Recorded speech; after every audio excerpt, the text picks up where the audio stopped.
I'm Jim Reed. This is a page from my red clay diary.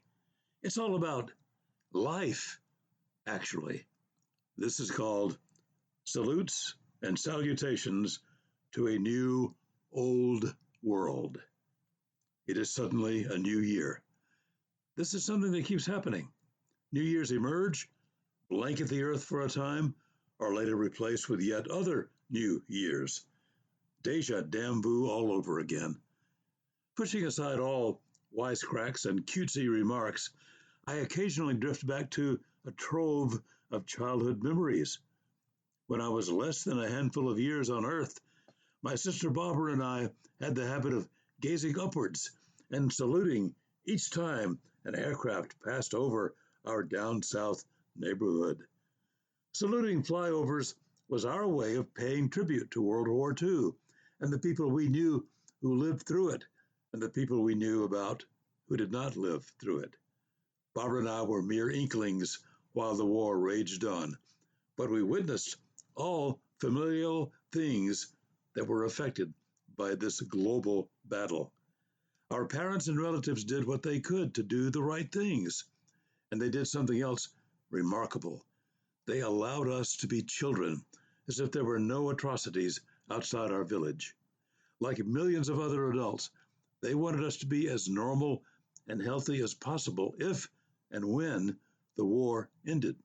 So, our generation of wartime and post-wartime kids grew up with visual memories of the results of war, with permanent images of collateral damage, with indelible ideas of how wars are waged and how wars are later glossed over, while at the same time being carefully documented.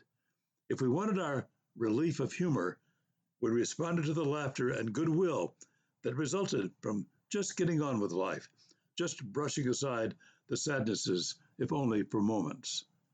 If we wanted to show our respect for all the damage that people experienced, we delved into the anecdotes and documentation that journalists and historians recorded.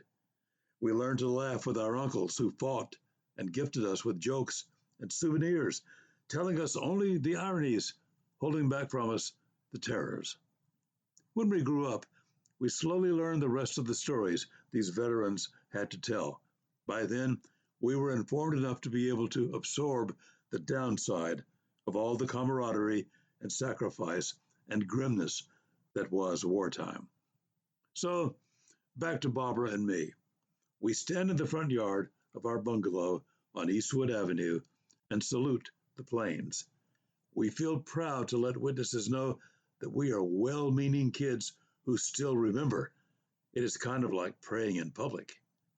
Today, right now, I feel like saluting the new year as if my wishes for peace and kindness might actually be acknowledged.